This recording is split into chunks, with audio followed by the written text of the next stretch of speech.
మన నిజ జీవితంలో అత్యంత కఠినమైన జీవిత సత్యం ఏంటంటే, వ్యక్తులు చాలా సందర్భాల్లో చెడ్డవాళ్ల సాంగత్యంలో మోసపోయి మంచి వాళ్ళ మీద ప్రతీకారం తీర్చుకుంటూ ఉంటారు. కాదంటారా? జీవితంలో కొన్ని జ్ఞాపకాలను మర్చిపోతే కానీ బ్రతకలేం. అలాగే కొన్ని గాయాలను గుర్తుంచుకుంటే గాని ఎదగలేం.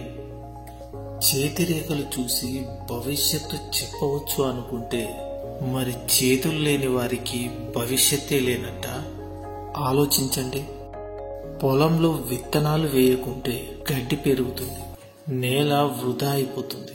అలాగే మనసులో మంచి ఆలోచనలకు చోటు ఇవ్వకుంటే చెడు ఆలోచనలు వృద్ధి చెందుతాయి, జీవితం కూడా వృధా అవుతుంది.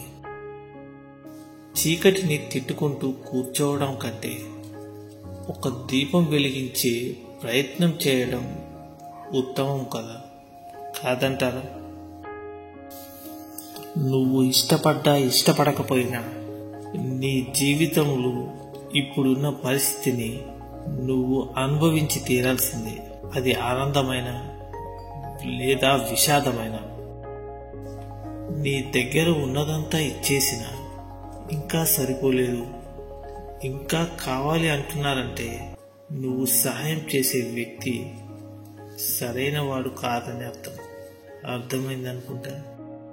కూలదోయడం తేలికే, నిలబెట్టడమే కష్టం. అది ఇల్లైనా, కాపురమైన, జీవితమైన. నీకు మర్యాద దొరకని చోట నీ కాలి చెప్పులను కూడా అక్కడ వదలకు. మిమ్మల్ని నమ్మిన వారికి ఎప్పుడూ అబద్ధం చెప్పకండి. ఎందుకంటే మీరేం చెప్పినా వాళ్ళు నిజమని నమ్ముతారు కాబట్టి. ఇతరుల కష్టాలను తీర్చే స్తోమత నీకు లేకున్నా ఇతరులకు ధైర్యం చెప్పే మనసు ఉంటే చాలు. కష్టాల్లో ఉన్న వారికి నిజంగా నువ్వు భగవంతుడివే అవుతావు. ప్రయత్నించి చూడు.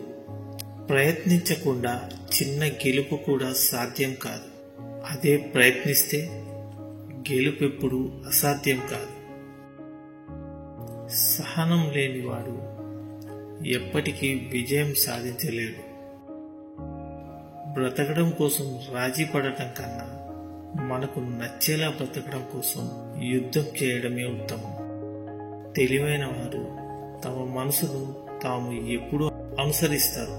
ఎందుకంటే మనసు ఎప్పుడు ఎవరిని మోసం చేయదు కాబట్టి.